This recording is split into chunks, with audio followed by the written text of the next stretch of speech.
can see that, you know. I mean, you guys can chat. Hello and welcome to the second ordinary meeting of the 172nd session of the Queen's University Belfast Literary and Scientific Society. So thank you for everyone for turning out to our debate today for this house believes billionaires should not exist. We've got some great things coming up this year, this semester, even with COVID. So we're really happy to see that the society is still retained that big group of support. So thank you everyone for coming. So I'd just like to start with a few announcements. So the first announcement is on behalf of Ryan Hoey, our events officer, who hosted the live stream of the first US presidential debate, which was a charity fundraiser for the Welcome Organisation. And Ryan, how much did we raise the other night? £213. £213, so thank you, Ryan.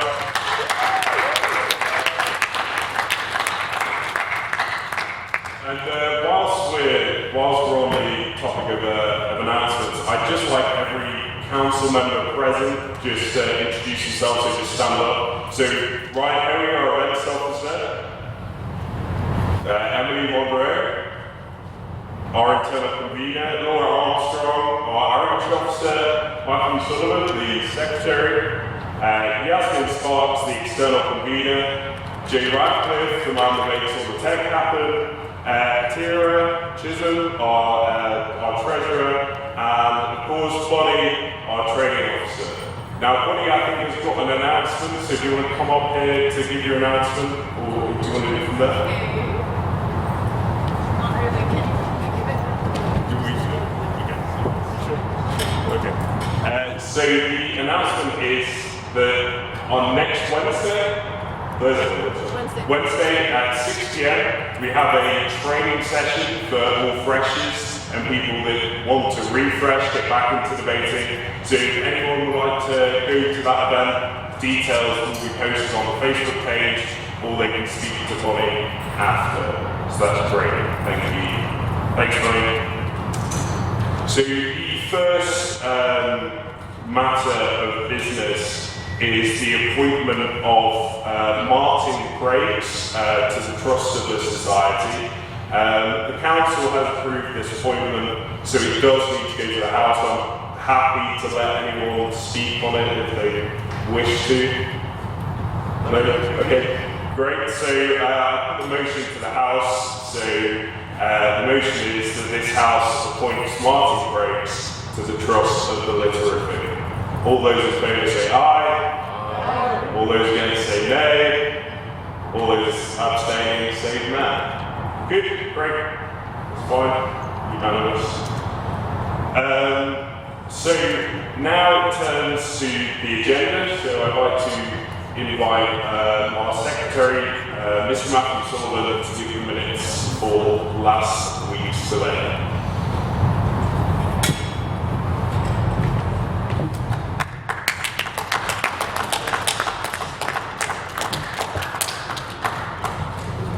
Oh, that's easy. Okay. Yes, please. Thank you. You're blocking the webcam now.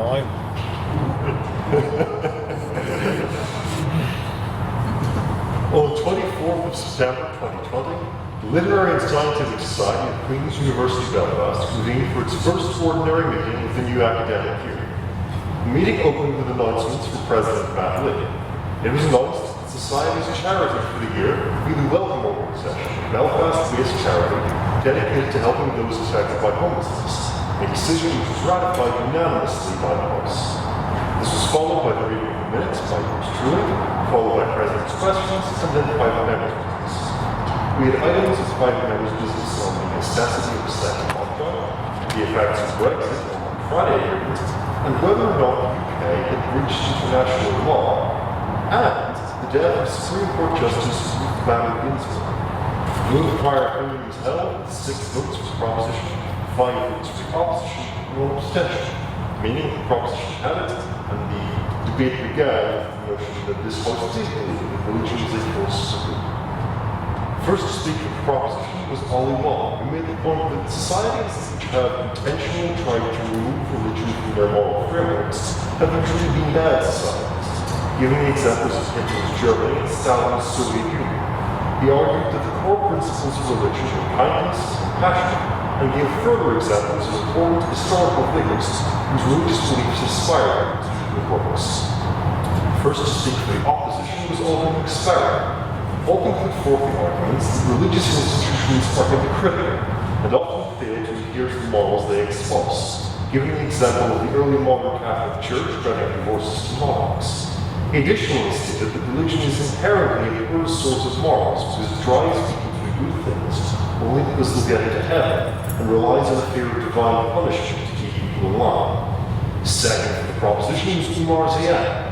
Umar put forward that religion is the most central and universal pillar of morality for all successive societies. He additionally gave the examples of Christianity and Islam spreading throughout their respective societies and transforming them for the better. Second to speak of the opposition was Callum Honolulu.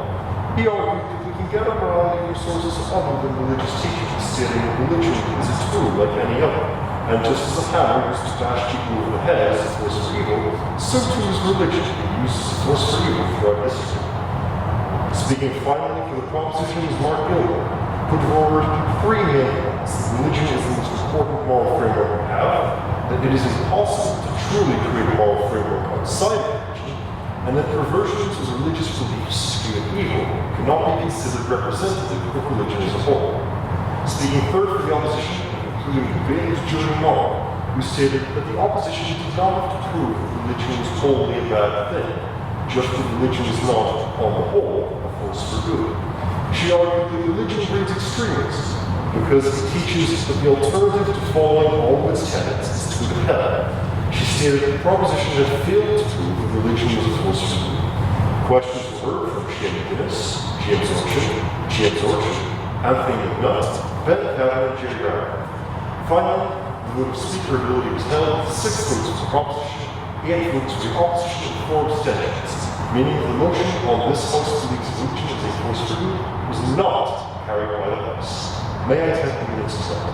Aye. Thank you.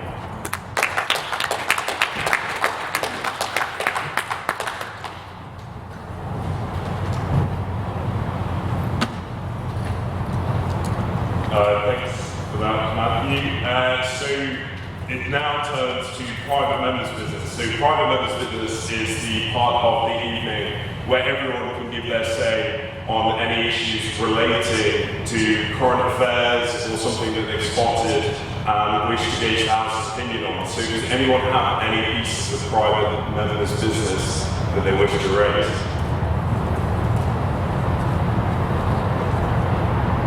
Yes. Could you state your name for the minutes, please? And shout.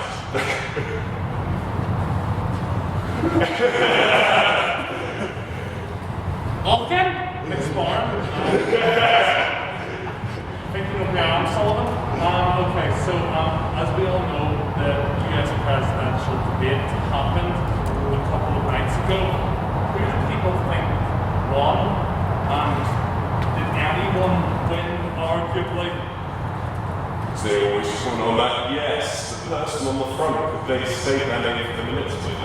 Emily Monroe. I guess I would say that I don't know if there was any winners. There was definitely a loser, and that was just America.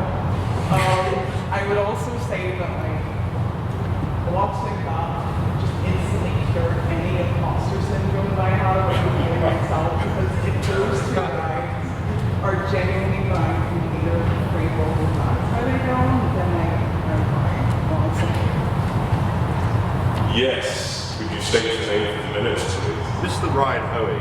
So, having watched the debate myself for the live stream, I thought that going into it, Trump had to, he's quite a bit behind the polls at the moment, and he really needs to have the knockout punch in there, and he didn't really have it, and Biden, just by being somewhat coherent, exceeded expectations.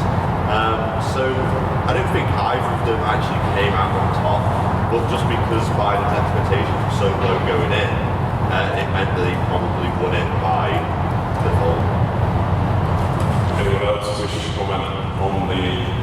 debate. Yes, sir. Take it in. Ben Calvin, yeah, I think for me it's a question of what both parties were trying to do. I think Donald Trump was attempting to crack Joe Biden by being boisterous the way that he was being, whereas I think Biden was trying to relate all his points back to the American people rather than what he personally would do. And so in that regard, I think that Trump was the winner in that he made Biden crack, leading to the famous shut up man and many other remarks such as that. So that would be my humble opinion. Anyone else got a further comment on this speech's program? Okay, would you like to comment once again on it? Yeah, I'm actually going to disagree with something that research said the loser was America. The loser was probably the world, arguably. They're like, you know, the supposed big leader of the free world literally descended into like an argument between like groups and like two 12-year-olds in a playground, and it's kind of really quite tragic. On the upside, having had a few drinks at 4 o'clock in the morning is quite entertaining, but like, you know, good TV isn't an excuse for the death of democracy. Does anyone have another piece of private members' business? Yes, sir, take your name. A separate piece. What is your name, sir? Mr. Mark Moore. I thought this would tag on to the last one, so I'm going to have to very quickly think up a different piece of private members' business as I'm speaking. What else is going on in the world? What else is going on in the world right now? COVID, lockdown. Do we think that the government's approach to lockdown is and continues to be the appropriate response? Would anyone like to comment? Yes, could you please shout and state your name for the minutes? I think mainly the government doesn't know what it's doing. It likes to pretend that it knows what it's doing, but it's really just throwing spaghetti at the wall and seeing what sticks. The guidelines change every 5 minutes, and I think we deserve clear and supported guidelines rather than just trying to point score against the opposition. Any comments? Yes, what is your name, sir? Keir Crozier. I think it's clear, everyone knows that lockdown is not a solution. It was maybe an option to buy us time to build up NHS capacity, but now we seem to be holding out hope that we can live in this limbo until a vaccine comes along, which is at best not going to be the next spring. The shortest it's ever been to get a vaccine was for Ebola, which took nearly 5 years. And even with flu, for which we have a vaccine, it only works in about 50% of cases. So I think at some point or later we're going to have to bite the bullet, and might as well be now. Would anyone like to respond to that point? Yes, state your name for the minutes. Yes, I would largely agree with everything that the former speaker had to say, but I'd also like to add that the person who's paid large sums of money, I've heard, to oppose the government and lead Her Majesty's opposition to Her Majesty's government has been absolutely useless in actually bringing that very point forward and actually addressing the government's new lockdown approach. Is there any further points on this or another piece of private members' business? Yes, state your name for the minutes. Calvin from the Galway. We've got another piece of private members' business, and it's recently, this morning actually, the Irish Supreme Court ruled that Subway's bread is classified as bread because it contains too much sugar. In fact, it can't even be classified as a healthy food substance. I don't know what people's thoughts are on that. Personally, it is food. I agree, it's the best there. So I'll go to Mr. Ryan, who worked at Subway for a few years. I did indeed, and I will let you know how they make the bread. So it comes in a box, frozen, and then we take it out the night before, put it in what's called a retarder, which is like a big metal box, and then we leave it in the fridge overnight, and then in the morning we come in, and put it in a crouper and it proofs up, and then we put it in the oven and then it's baked. So that's how they make Subway bread. I didn't know what ingredients was in it, but I mostly actually started to eat salads when I was at Subway anyway because healthy. Any final comments on the Subway scandal? Yes, Mr. Aldrich Barr. This was discussed many important issues over the years, but I feel like this is a real, this is one that's important, okay? Subway bread, okay? But we know what we're getting in Subway, it ain't bread, okay? But to say that that which is doing is not bread is simply denying that it is bread. And so we should acknowledge the bread is bread, and that it is done to say it's not bread, because imagine when Subway and brioche or something, that would really feel right. No. So it is bread, and just accept it as bread and move on. And this is something that we should accept. So yeah, this is not be funny or I see a wandering James Orchard outside, so could someone grab it for us? Any further comments on the Subway matter? Yes, Emily Monroe.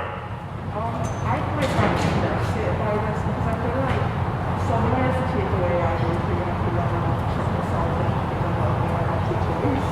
You know, it's like this so yeah, like Good. Right, okay, so that's the end of Prime Member's business. So now we get on to the chance where you can ask me a question through President's Questions. So if anyone has a President's question that they wish to ask me. Yes? What's your favorite Subway sandwich? I actually make my own Subway sandwich, so I don't go off like the menu. So I like chicken, cheese, toasted. That's probably chicken and cheese, isn't it? So with a bit of salad, a bit of barbecue sauce, very nice. Anyone else got another question to the President? Yes, Mr. Right. Are you aware that everyone at Subway makes their own Subway sandwich? Because that's the whole point of Subway. I thought there was like BLT and like the ones with the meatballs already kind of organised for you. I didn't know that. Any other pieces of President's questions? Yes. This is from Lincoln. So, what is the future of nights? What is the future?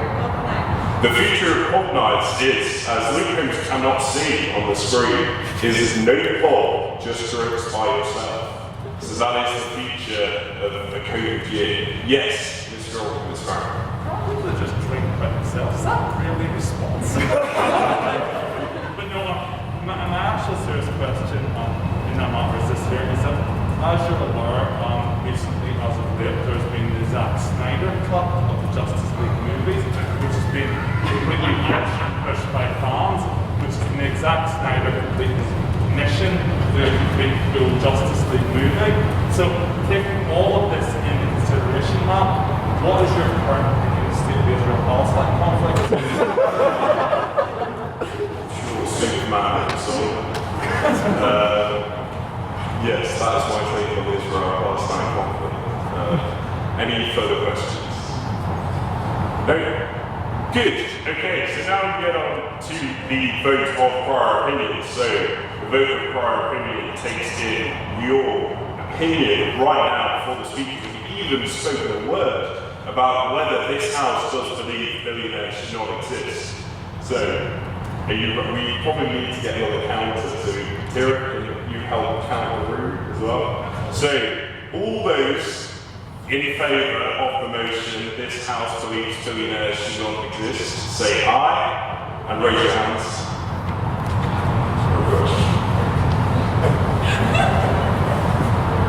What's so spread out? Could all council members volunteer themselves to help count the votes?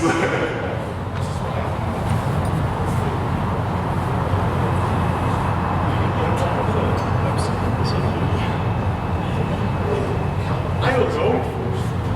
22. In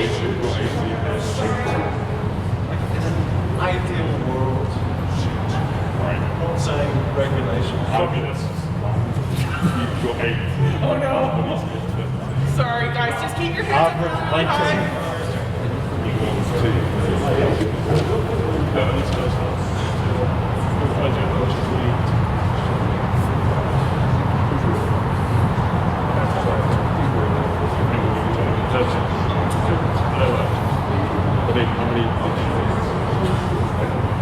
Oh, I want to look.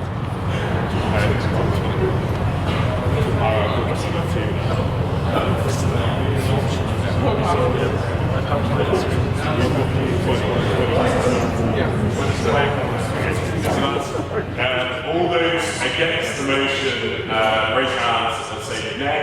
Nay.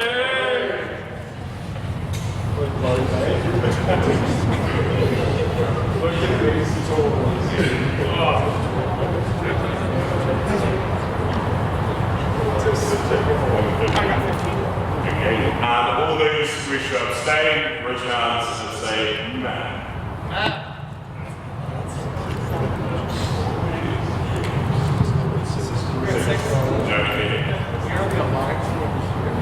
So, Mr. Secretary, can we have the numbers for the vote for our opinion? We have 22 votes for the ayes, 15 votes for the nays, and 6 abstentions. The ayes have it.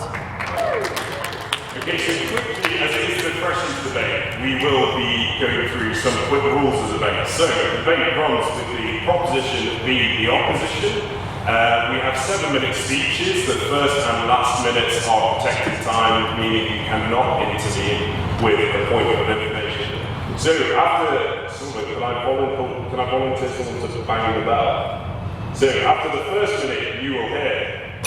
After the 6th minute, you will hear. After the 7th minute, you will hear. And then continually, you will just get drowned out by the bell. So yeah, that's how the debates are going to run. So I'd now like to kick off the debate by introducing our first speaker. Oh, we give POIs if we disagree or want to acknowledge something that someone has said in their speech. So you can say point of information, the speaker has a right to refuse your point of information, and you can intervene within their speech. Okay, great. And we can't barrack the speakers, so if we give too many POIs, then the president will, I will stop you from giving more POIs. Okay, so the first speaker for the proposition is Emily Monroe.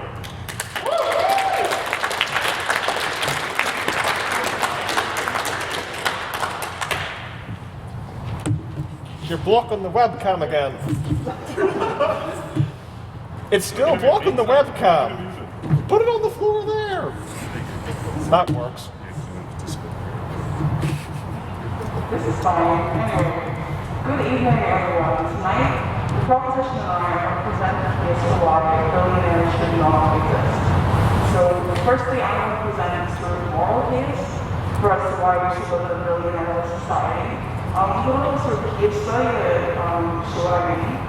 And Yasmin's going to talk about how Uber rich exploit their workers. And finally, Sean is going to finish by telling us all about why taxation is unfairly light on the ultra rich and harsh on the rest of us.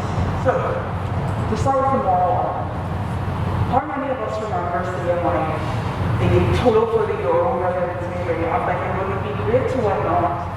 I would love to buy a nice big couch for my family, take all the mates on holiday, and maybe get like everyone on the local supper or something. So, even as like young kids, it's our gut instinct to want to use the wealth we accumulate to enrich the lives of those around us, to look out for people other than ourselves. So, to further the analogy, think of billionaires as the lottery winners of life, the lottery winners of capitalism. Think of all the things that we do to help the world in general. I'm sure the opposition will try to say, it's their hard-earned cash, they don't have to spend it on one of the movies. But the truth is that we do in fact live in a society in which people other than ourselves exist. And we do have an obligation to them because our actions impact them. Thank you. So So let me give a little bit of context to what I'm estimates for aggregating global malnutrition on average sort of cover about $7 billion per year. According to Forbes in 2020, the combined net worth of the world's billionaires is $8 trillion. That's $8,000 billion. So suddenly $7 billion seems like just a drop in the water, right? Like it's not a lot. But no one wants to part with this cash. A world where no one is hungry is within our reach. On that point, Except for the fact that the rich just don't seem to care. This thing just instantly this crazy of charitable billionaire, favorite argument of pro billionaire money. If you allow for the continued existence of billionaires based on their potential to be charitable, but they never follow through, then what's the point? So, I know what you people right now are thinking like, what are billionaires? Has it been pledged to like give most of the money away for your foundation? Well, frankly, it's not really that simple, a lot less tricky than that. First of all, we need to address just the sheer human cost of how billionaires continue to develop in the first place. So, first of all, he was caught in a blatant violation of antitrust laws by offering internet explorers a built-in driver on Windows. And then secondly, used that monopolizing power to stop out all potential competition for this trading and helping to build and the future of On that point? No thanks. He used shady hiring practices to avoid having to pay for essential benefits like healthcare to his employees, and he knows he could get a permanent position for overworked or burnt out. That doesn't seem fair. Microsoft worked on AI modeling software. Developers were told that it would be used to help surgeons, architects, engineers. Seems like a noble pursuit, except for the fact that Microsoft turned around and sold it to the US military for hundreds of billions of dollars. Sure, our favorite billionaire bill was exactly working at Microsoft when this happened. But, and this is the key fact, he was a massive shareholder of the company, and therefore he bucks off the decision. So, the bill in the limit gives foundation, which I'm sure we will get to next right? It's frankly the perfect illustration of the policy I'm trying to implement. One of the key and most famous goals of the banks about the foundation is to eradicate which on the surface seems like doesn't want to get rid of bullying. But what Bill Paul himself will not tell you is that the foundation's massive financial environment is part of that statement which is necessary. Is one of the world's largest oil companies. The kicker to this fact is that oil spillages have been directly linked to increased susceptibility to bullying.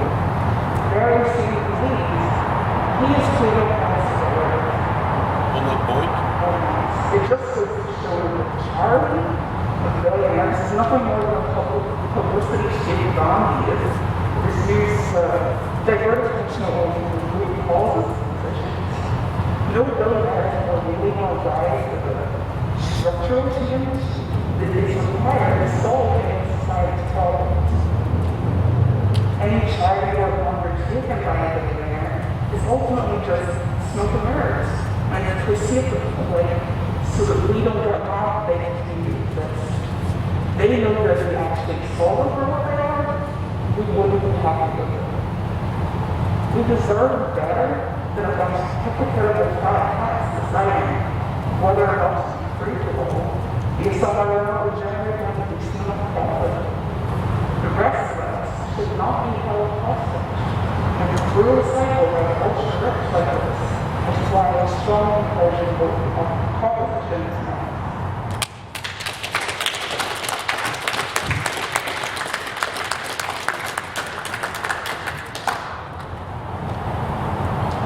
So I now ask Keir Crozier, the first speaker for the opposition.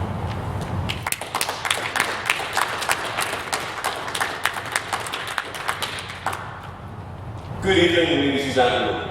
You've already helped me through the first course of the economically illiterate banquet, which was propositions intended to serve you tonight, and was laced with the bitter voices of resentment which permeates their argument.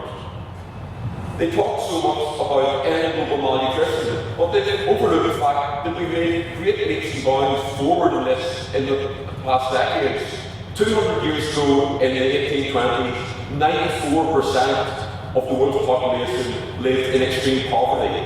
By 1990, that had dropped to around 33%. Today, it's only 11%. And why does that happen? It isn't because of increased wealth redistribution, but rather wealth creation. And in their ignorance of this key fact, they're overlooking the fact that the best way to lift people out of poverty is to make better use of our resources we have available to us, as opposed to simply stealing from the rich to give to the poor, as some sort of pretend we were Robin Hoods. On that point, but anyway, not only did I recently, over the summer, read something quite interesting on that, and it was that the poverty line, as in terms of actual poverty, has not been reducing. Simply the means that's used to measure poverty have been changing by institutions such as the World Bank. Therefore, poverty has actually remained the same over that time period. Well, actually, this measurement is the same measurement. The extreme poverty based measurement is defining the amount of people who live at just the current prices on $2 a day. 94% of people at $2 a day did live on that in 1820, only 11% a day, so there's no distributing of different measurements there.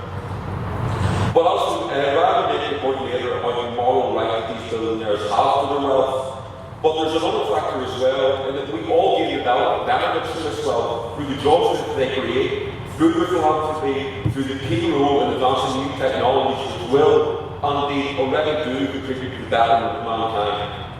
The truth is that the super rich are massively beneficial for the economy, and the flourishing economy is vital for the maintenance and improvement of our education system, our transport infrastructure, and our NHS. In Britain, the richest 1% pay 28% of all income tax. This is to everyone's benefit. It is also delusional to expect these super contributors to stay in Britain if we can't put the hand in. I believe that we are in agreement with the proposition that tax evasion is not acceptable, but the idea that by imposing eye-watering tax rates on those who are already the biggest contributors, we can improve a lot of ordinary people is frankly delusional. There exists a basic economic principle known as the Laffer curve, which holds a tax rate of 0% will obviously bring in zero tax takings, whilst it seems to tax rate of 100% as people have no incentive to be productive. The dilemma is that it's extremely difficult to find a sweet spot on the curve which maximises tax revenue. However, the lessons of history have shown that, for example, in the United Kingdom after 2010, the tax cuts tax rate invigorates the economy and actually result in larger tax savings. A properly functioning public sector requires a properly functioning private sector to keep it afloat. And by not allowing bitterness, self-righteous hand-wringing to destroy the benefits of what by everything on the big basis. Yes, I'll go start. Thank you. Yeah, so you put out this point here that tax evasion is bad, which I think no one's going to dispute on either side of the house. You're saying that the super rich are the main contributors to the economy at the minute, allowing for massive infrastructure and allowing for things to go to the poor. But no one is disputing that capitalism in itself is bad. But is there really a need for people who have accumulated so much and that they control so much? Is that really necessary? Whenever it's a capitalist system itself, allowing small businesses to operate, which have lifted people out of poverty, and that you're actually putting forward a false narrative that by saying it's just billionaires. Okay, I think I understand the point there, but what I would say to that is if you can tax our super rich extremely heavily, then there are two things that happen. One is that they can simply take your money elsewhere, which a lot of them do already, and it's unfortunate. The other thing is that you stifle innovation because you remove the incentive for them to grow their businesses and invest. So I move on to my next point then, because we must not overlook the great philanthropic contributions made by many of the world's richest. For example, Bill Gates, the world's second richest man with a net worth of $105 billion, is arguably the most notable philanthropist of our time. His work through the Bill and Melinda Gates Foundation has seen billions of dollars given to causes to spread clean water, agricultural development, better education, on women's rights in the developing world. Indeed, the work of the Bill and Melinda Gates Foundation saw the two named Time Magazine's People of the Year for 2005. In 2010, they set up a giving pledge with fellow multi-billionaire and philanthropist Warren Buffett, whereby signatories to the pledge promised to give at least half their wealth to charitable causes. To date, the pledge has generated $1.2 trillion. And this year, with the outbreak of the coronavirus pandemic, Bill and Melinda Gates have again been at the forefront of the fight to develop a vaccine to bring the COVID nightmare to an end. Again, the power of billionaires to make the world a better place is clear. We also see the ability of billionaires to bring about advancements in science and technology. Earlier this year, NASA was able to send astronauts into space without using a Russian Soyuz rocket for the first time since the retirement of the space shuttle in 2011. However, the ship that carried them Crew Dragon Demo 2 was not developed by NASA, but rather by billionaire Elon Musk's company SpaceX, and was mounted on a Falcon 9 rocket, also developed by SpaceX, which has the rare feature of being partially reusable. Yes. SpaceX receives almost $5 billion in funding from the US government alone each year. How does taxing people not contribute to these developments, rather than exclusively putting the accomplishments on an individual billionaire? Well, the idea of governments giving support to private ventures is hardly new. It happens throughout the world and it has done for a long time. The US government views it as an investment. It brings new jobs. It's cheaper for them to give this $5 billion to invest in their own spacecraft, and they view it as an investment rather than throwing good money after bad.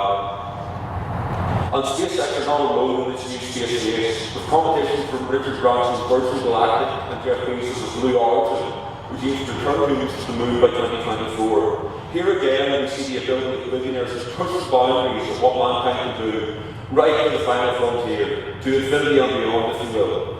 Ladies and gentlemen, let us celebrate those of us who fund our public services, who take us further, higher and faster than we ever dreamed possible, who with a bright idea, tireless dedication, and yes, a little luck along the way, managed to go from selling soft drinks door to door, or books out of the garage, bringing literacy and clean water to children in Africa, or putting the next generation of men and women on the moon. And let us celebrate, rather than curse the fact that this is possible, and that it happens. Do not be swayed by dangerous utopian fantasies, and do not be fueled by resentment, consumed by the green-eyed monster. The spirit of envy can destroy, but it can never build, and that is why we must vote with the opposition this evening. Thank you.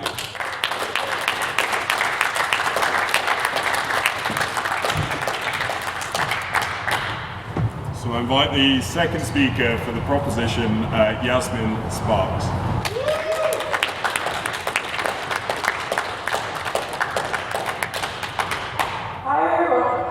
Hi everyone. So I'm second speaker for the proposition. First of all, I'd like to start by saying a few things that I noticed that Keir brought up in his first speech. First of all, I'd like to address the fact that he said about 28% of income tax the rich and billionaires pay.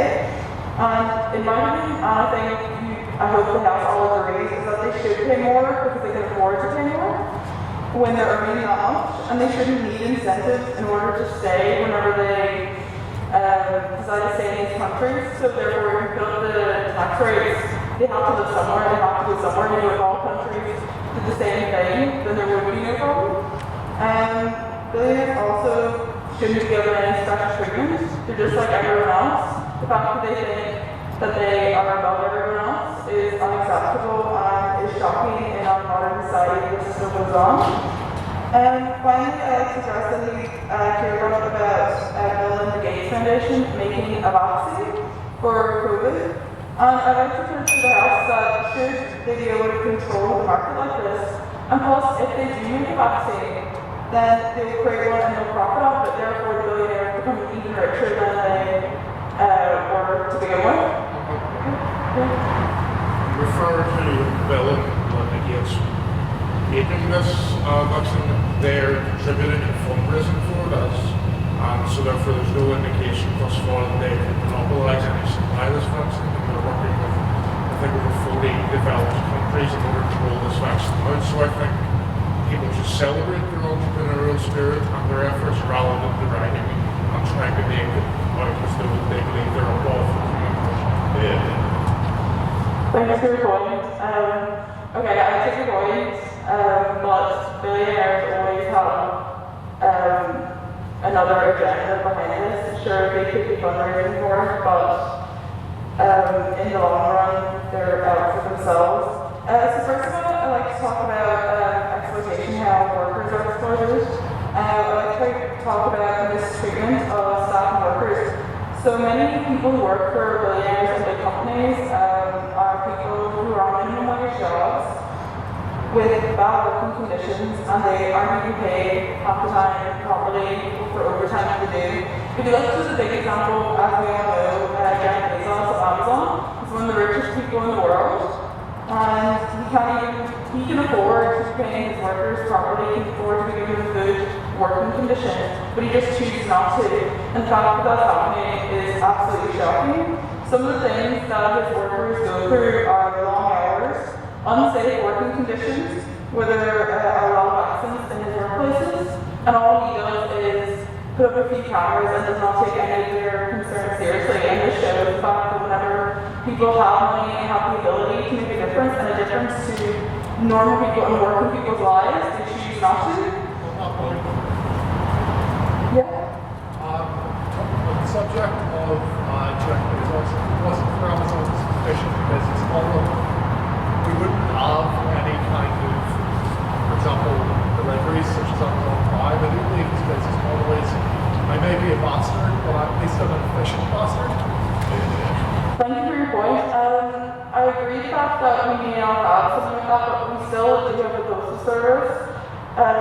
But Amazon, just because it's a great service doesn't mean that people who are on the ground level, who are people working for them, who are making all the money for the people at the top, should be treated badly. And on that as well, they're not giving proper breaks. When you work at Amazon, you have to finish deliveries even if you work way overtime. And it doesn't matter basically because you're given like unrealistic targets. So that means that you have to get them all done. It doesn't matter how long it takes you. That's how they can't be paid properly. Also, you can be easily fired from these jobs. I think this like exemplifies and shows how greed. Shows how greed takes over when you're unable to provide them with basic human rights that everyone who has a job should be able to get. To be honest, you would expect this from like 200 years ago, but not in our modern society.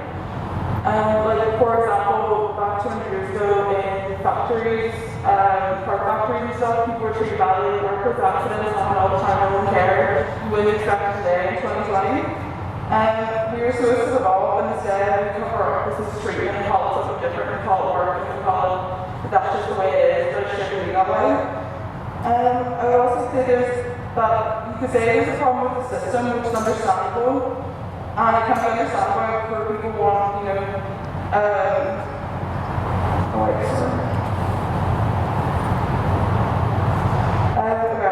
so my next point I'd like to bring up is the taxation from billionaires and pay tax. Now, obviously, tax evasion is illegal, but tax avoidance is not, and that does not make it okay. Billionaires have this idea that they are above the law, that because you're rich you get away with anything with no consequences to your actions. They separate themselves from the rest of us as if they're really rich and well-off and working people and everyone else in the other. For example, Trump and his recent tax avoidance scandal, which everyone's heard about in the news recently, is that like the fact that we all have to pay tax here, we'll have to pay it one day, and then he's been able to get away with not paying tax or claiming some company just because you can move your money around to different companies doesn't mean that it's okay and that you should be able to do it, because normal people can't just move their money around. So normal people work for people like Trump who make all the money from all of people's hard work.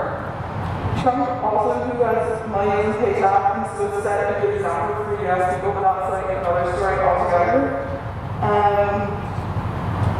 When people like Trump don't pay the full net or nearly enough of the tax, Trump is in a position of power and is setting the rules for the fact that he's like paying US tax because he's in such a powerful position to show the richer boys and people in power. Therefore, it's not fair, it's just not right altogether. So basically, the rich face no real consequences, and this reinforces that when you're rich or a billionaire, you can get away with it because you're rich and money solves your problems. And it shouldn't be one more for the rich, one more for the rest. So in conclusion, they basically do nothing for society, they barely pay any tax, don't treat the workers fair. It's not as legal, but it doesn't mean it's right. I hope through this I show that billionaires are narcissistic, selfish, and greedy, and should not exist, and we would be better off in society without them. They don't help anyone else in the end.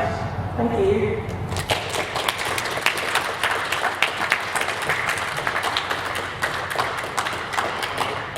The next speaker, the second opposition speaker, Shane McGuinness.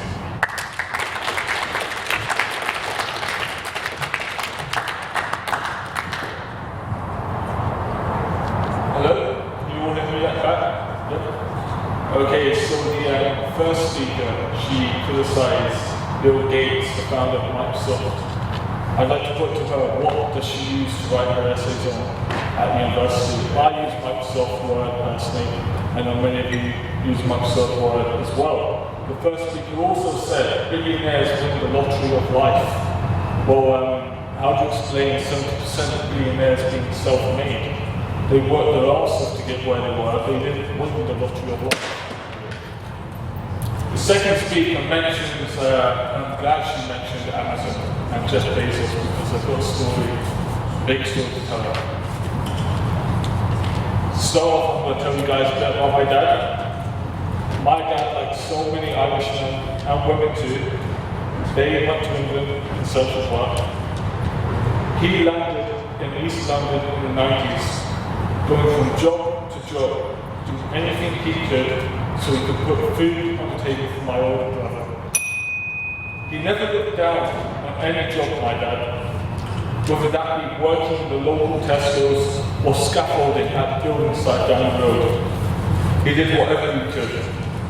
It was really hard for him being the first in his family to move from a small town in Donegal to one of the largest and most competitive cities in Europe. Along came the 2000s. And Jeff Bezos, the founder of Amazon, was doing a talk in London, reaching out to working class communities, talking about the new opportunities he had at his new company. So my dad, limited prospects, decided to turn up to a talk and hear what this rich fellow had to say. And by the end of the week, my dad had applied and successfully got a job as a warehouse operative, earning more money than he ever could. Enjoying what he was doing, because he knew he was part of something bigger than himself. No objection? Not yet. Over the years, he spent working for Amazon. My dad managed to climb the career ladder, moving on to better and better things, ensuring that me and my brothers got a good education, and that we don't have to say the instability and insecurities that he once felt when he was growing up. My point is that without Amazon, a billionaire company, creating those jobs and reaching out to working class communities, I wouldn't be here at Rossington University talking to you guys today. It is through these massive companies, no thank you, it is through these massive companies that people can escape the poverty cycle. I know friends of mine back home in London where their grandfather, their father, and they themselves have never worked a day in their life. Billionaire companies, with their job creation schemes, help to put an end to this poverty cycle. They are part of the solution and not the problem. Some might say they are doing work which the government should be doing. So you should be targeting your angle towards governments, not billionaires. For example, Tesla, founded by Elon Musk. He's another example of this.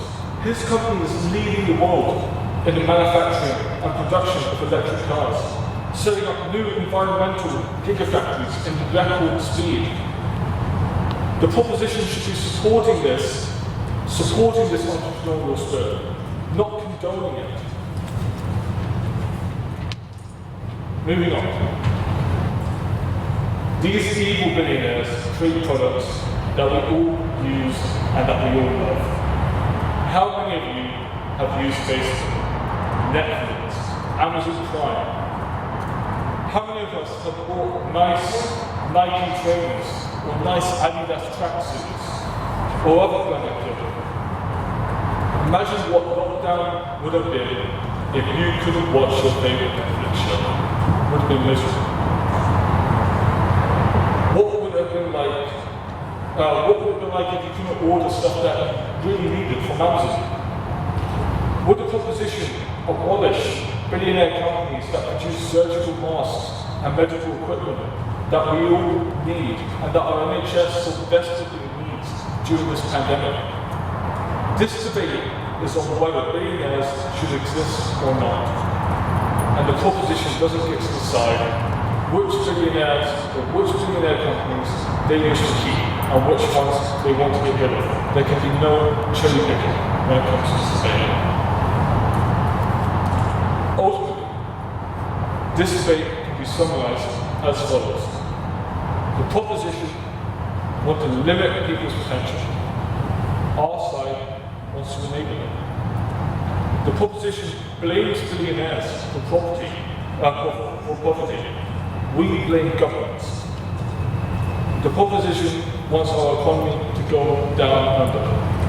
This opposition wants our economy to thrive. I ask this House this evening, if you value economic liberty, if you value the freedom to choose what we want to buy, if you value your quality of life, please vote for us in opposing this motion that limits all the above. Now, I'll be open to any bunch of information that you guys have. Yes? In regards to your father's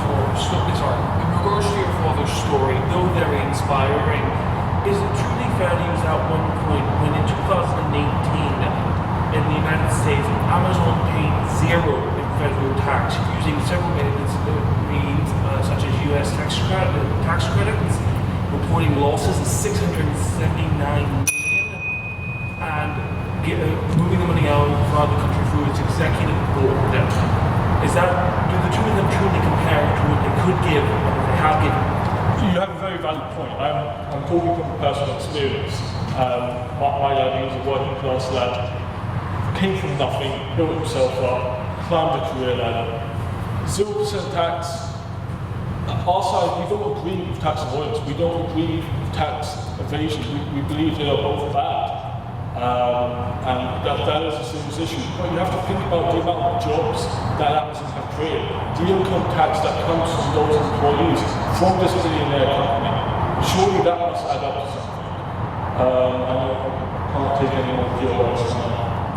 But please vote for the opposition in opposing this motion, because if you vote for this motion, you are opposing economic liberty, you are opposing freedom to choose, you are opposing the freedom to climb that career ladder that so many working class communities desperately need.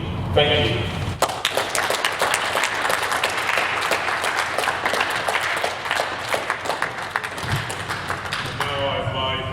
Close case for the proposition, Shannon Taylor to deliver her maiden speech.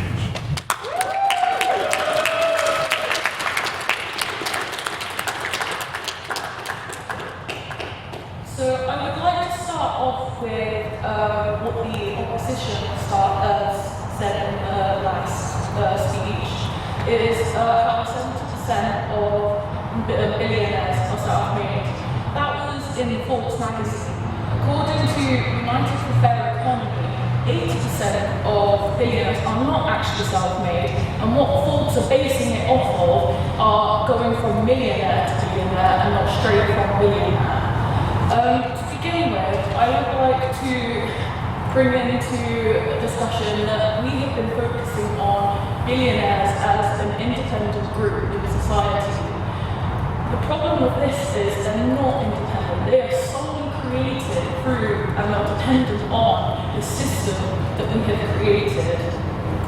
So first of all, poverty in the UK is, according to Poverty in UK Statistics report in House of Commons, 20% of people are in absolute poverty, and 91% of those people in absolute poverty fail to get out.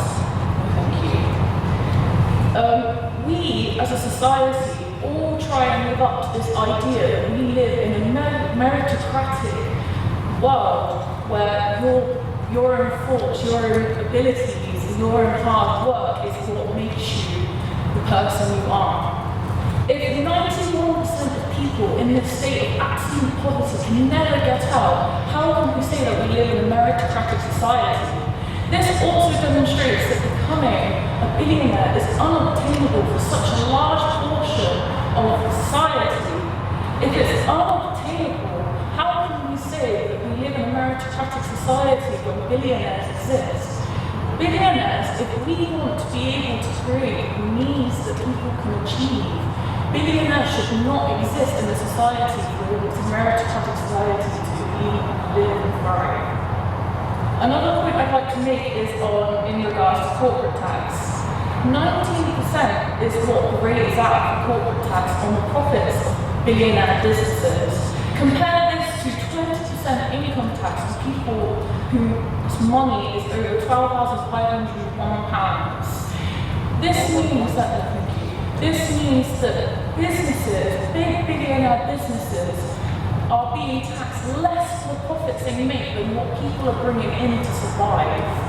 How can we say that we live in a meritocratic society where billionaires are allowed to profit, are allowed to hoard wealth, while working class aren't even allowed to save money to get out of their social situation? This creates inequalities in our society. Palmer showed that you're 7 times more likely to be in poverty if you're an ethnic minority. Because of this inequality in our system, because billionaires are allowed to hoard their wealth, keep hold of all their wealth, these people are in no position to be able to collect money, to gain more power over their freedoms, over their social freedoms. Another thing I'd like to point out is in the 2008 financial crisis, when laws were put in place that we would think of as austerity, the working class, people who earn a little compared to billionaires, are the ones who paid for it. And due to that, as shown in the Poverty in UK Statistics report, has increased. The amount of people in absolute poverty has increased. Billionaires, on the other hand, as shown in the Wealth Ex-Billionaires report, have not been reduced. Actually, in some places, such as America during the 2008 crisis, actually increased their wealth. There are 700 billionaires living in America right now. They have, in total, between them all, $3 trillion worth of wealth. This is more than the 8 richest nations, in Europe. This shows that wealth is not being distributed. Billionaires aren't putting back in the system. If billionaires were a vast contributor to our society, then they wouldn't have more money than all those countries combined. This shows that billionaires are a symptom of a failing system, a rigged system, and if we're all striving for a fairer society, then we cannot support billionaires. No, thank you. Our argument isn't just that billionaires shouldn't exist, but if we are striving for this meritocratic and fair society, then they would not exist. Overall, to conclude all our points for this evening, we believe that billionaires should not exist based on immoral reasons, such as with this wealth we could eradicate hunger and all the ailments that come from billionaires hoarding wealth we could avoid by putting this money straight into the root problem itself. Another point is we would be able to have better worker rights because wealth would be more distributed and controlled. So we would be able to fight for these rights instead of putting it on an individual person's ability to do this. No, thank you. It would also remove immunity that people feel that billionaires aren't being punished for the atrocities that they commit. It also shows that the economic and social impact on our systems end up worse off because billionaires exist. I hope with these points I can convince you to side with the opposition that with billionaires should not exist tonight. Thank you.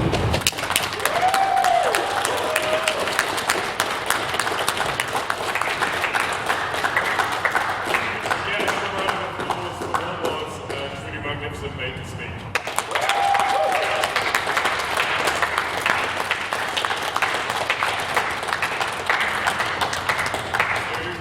Last but certainly not least, Brian Hoey.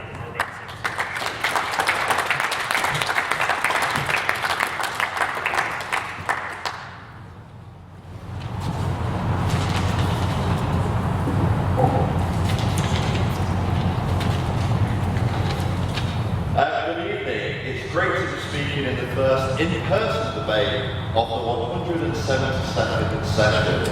In those long and dark 6 months since March, you wouldn't believe the number of times I longed for the chance to sit in a room with you all and spout my shit. And it's fantastic to see you all abiding by the guidelines and helping us on the council to put on a safe event. You're essential, your cooperation is essential. Now I'm here tonight to not only make sure that this house maintains social distancing, but also to ensure that it maintains socialist distancing from the intellectually dubious, economically destructive and morally bankrupt arguments of the proposition. Because what they are proposing is not only wrong, because it would further damage our already struggling economy, it is also wrong because of the flawed moral judgment it makes on our economic system. I think you heard a lot of that from the previous speaker. As the final speaker on the opposition, it's my job to bring together all the points of my comrades.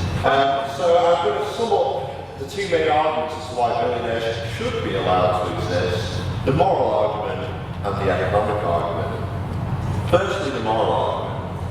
Billionaires, for the most part, have gained their wealth through a series of voluntary transactions. The proposition look at their wealth and conclude that because they have so much, they must have funded it from the general population. Whereas in reality, billionaires have gained their wealth by providing the goods and services that you all rely on today. The transaction is not a zero-sum game. As the opposition have already mentioned, when you buy a Microsoft computer, you have marginally increased Bill Gates' wealth. But at the same time, he has also enriched your life, allowing you to communicate with your friends, get an education, do work for your job, and so much more. What his wealth actually shows is that Bill Gates has provided so much good for society that people have voluntarily parted with their own money in order to consume his services. Go ahead. I would just like to make sure that the opposition knows that you can actually participate in society while wanting to change it somewhat, because I feel like that point has kind of been missing a lot of what has been said so far.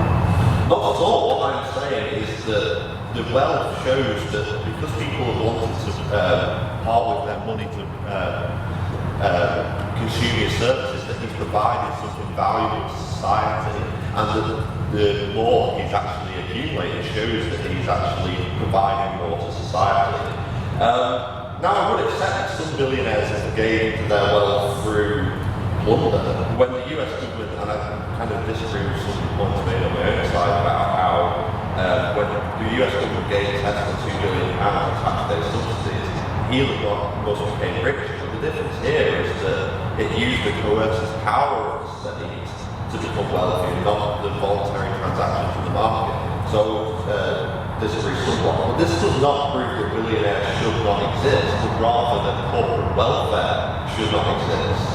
The way in which their wealth was made matters a hell of a lot more than the level of their wealth. What the basic argument of the the proposition comes down to is this simple question of the proposition.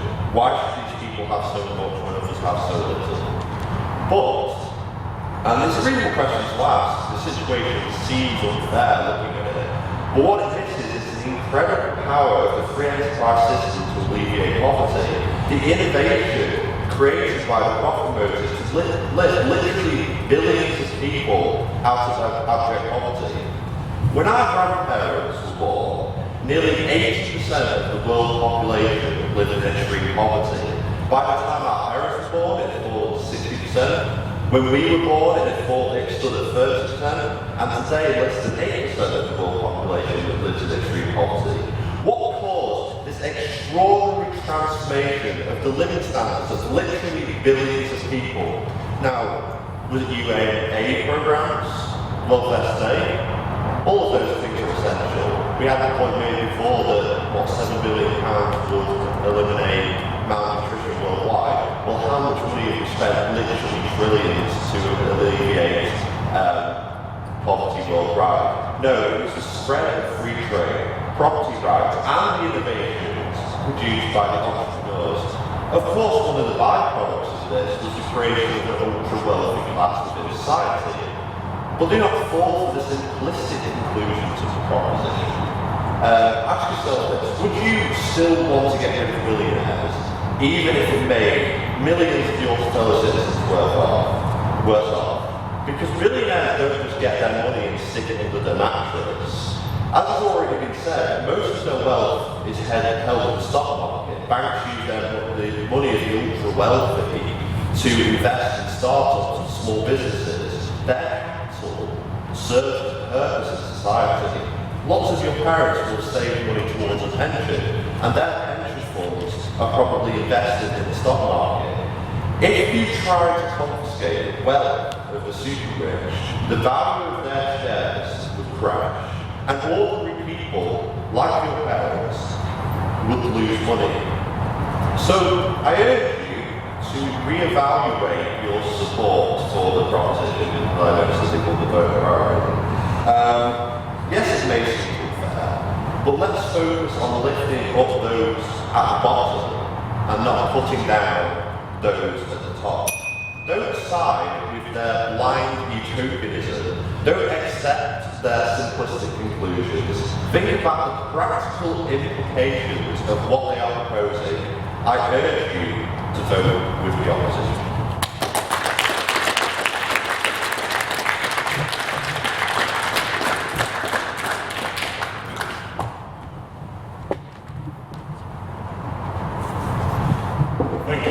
So now we move on to now we move on to questions to the proposition and the opposition. So if anyone has any questions directed to the proposition, yes, could you state your name for the minutes? Andrew Singleton. My question is for the opposition. The proposition.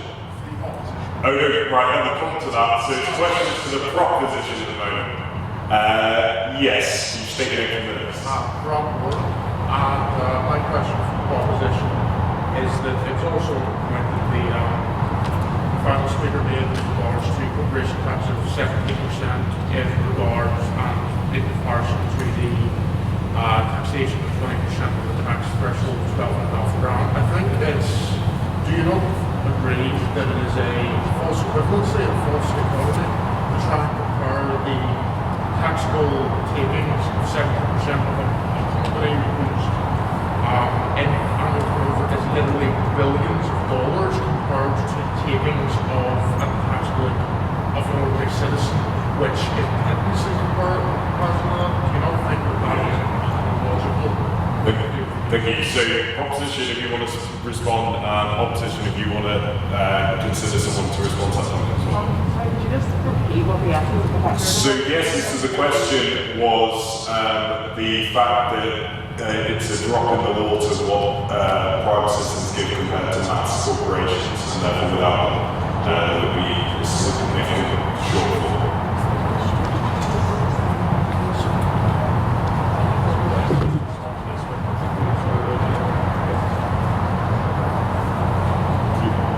Could we have someone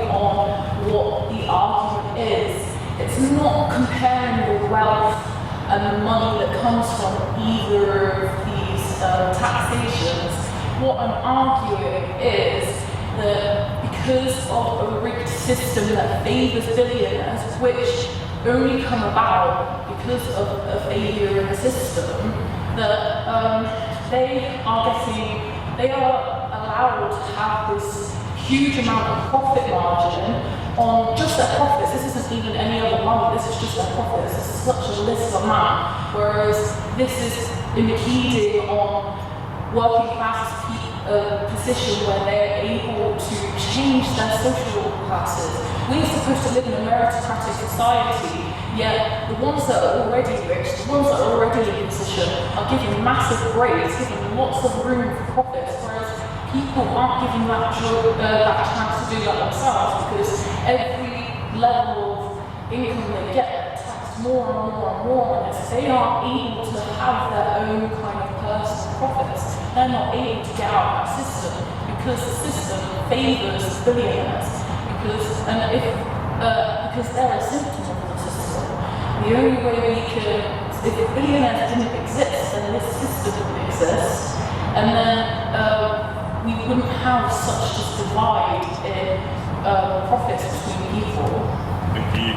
Opposition to respond. Can the proposition and opposition keep their responses quite brief because we're running out of time? So to respond to the point of, so basically the point that the final speaker of the opposition made in her speech was that because she took the corporation tax rate and the income tax rate, the problem with doing this is that there are a whole bunch of other taxes that businesses pay, VAT, payroll taxes, business rates. So they also pay a lot more. And the thing is, when we reduced corporation tax from 28% to 19%, the revenue that actually came from spurring the innovation, spurring the growth, actually raised more money than when the rate was at 28%. So just simply looking at it and saying it's lower, one, it's not because of all the other taxes that businesses pay, and two, we actually raise more money from the low rate than the high rate. Thank you. So as a question to the opposition. Yes. Could you shout your name for the minutes? My name is Daniel Singleton. My question is, the opposition argues that billionaires should exist and are good for society because they use their wealth to promote societal gain. However, if you look at the 2008 housing crisis, this was caused explicitly by the rich not looking into where they're giving out their housing loans properly because they didn't care whether people could pay them back or not because they were still making money. This is what caused the housing crisis, and then even further to that, multiple investment bankers saw this bubble about to crash and short it, which is basically to bet against it and make money off of the housing crash. So what we had is billionaires carelessly giving up loans, which they knew were eventually going to fail, and then more billionaires going, yeah, we're going to make some more money off of it. And the whole 2008 housing crisis fell. The only reason that we've come out of that is because they were giving government bailouts, which they knew was going to happen. So what's the question? The question is, how would that affect your argument? How can we argue that billionaires should be allowed to exist? Okay, opposition to respond. So I know we're short on time, so I'm going to keep my answer quite brief. Talking about the housing crisis, billionaires are responsible for housing people. That is the government. It is the government's responsibility, in my personal opinion, it's the government's responsibility to house us, house the public. It's not billionaires, it's not their responsibility to come over and buy your house. It is the government's. So that's the short and sweet of it. Thank you. Opposition? I would respond to that by saying that just because it's your personal ideal what the government should do, doesn't mean the government actually is. I would also say that, I mean, I probably agree with what you brought up, and I think there's a fair crisis still there as well with the pandemic has only shown that even clearer. If you look at how sharply and rapidly the local people like Elon Musk Jeff Bezos to prison, while the rest of the world is still that's about it. It's not actually not. They shouldn't do it. It doesn't. Is there any abstaining questions? So abstaining questions are questions that are not directed explicitly to the proposition or the opposition. Yes, could you state your name for the minutes? Could you shout.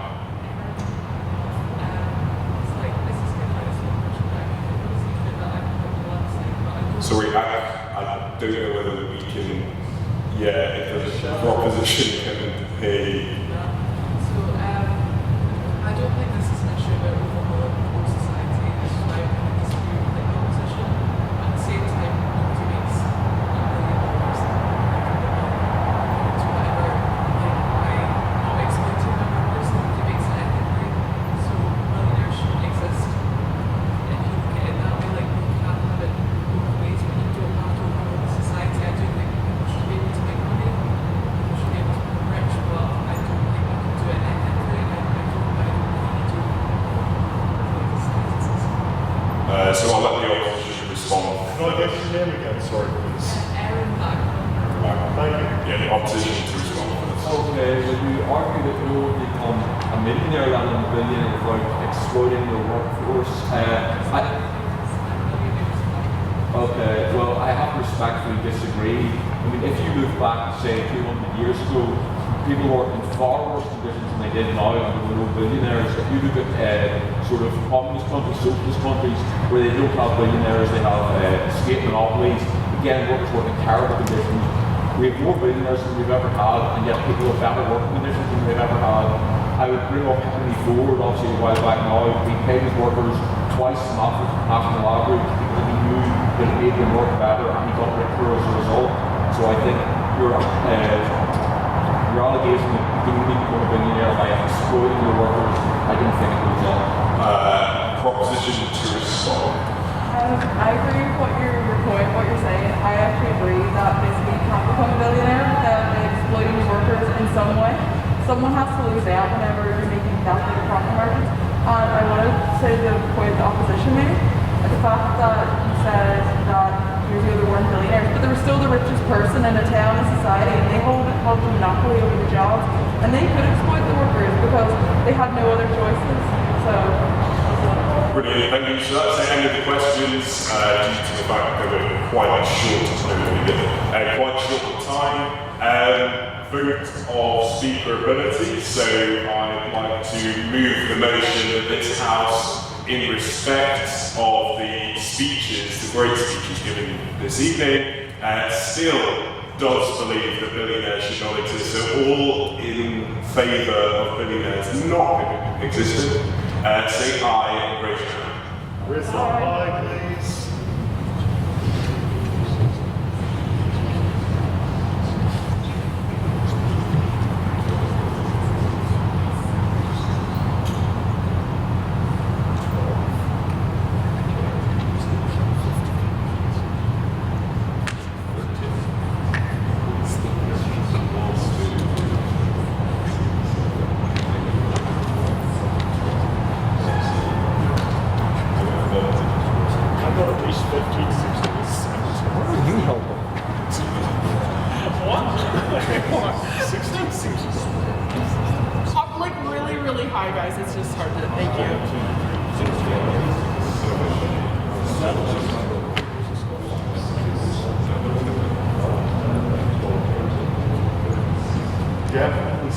Okay, so that's all in favour of the motion. All those against the motion, please raise your hand and say no. Yeah.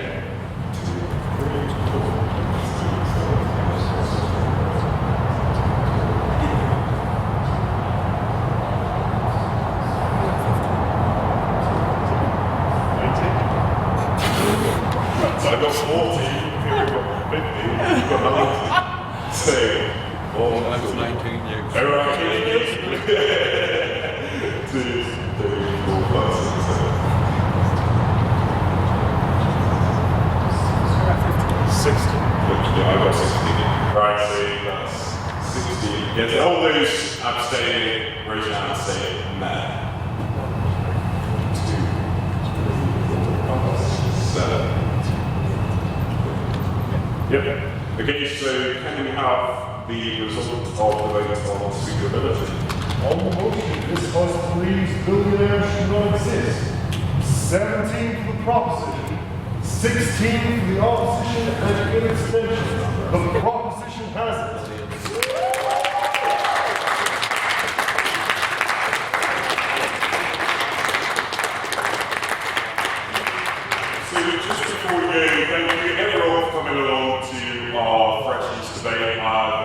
it myself, maybe you have as well. I know things are a bit different at the moment, and I really appreciate you sticking with us. And thanks especially to the Queen's security who stayed here and listened to some quite interesting speeches.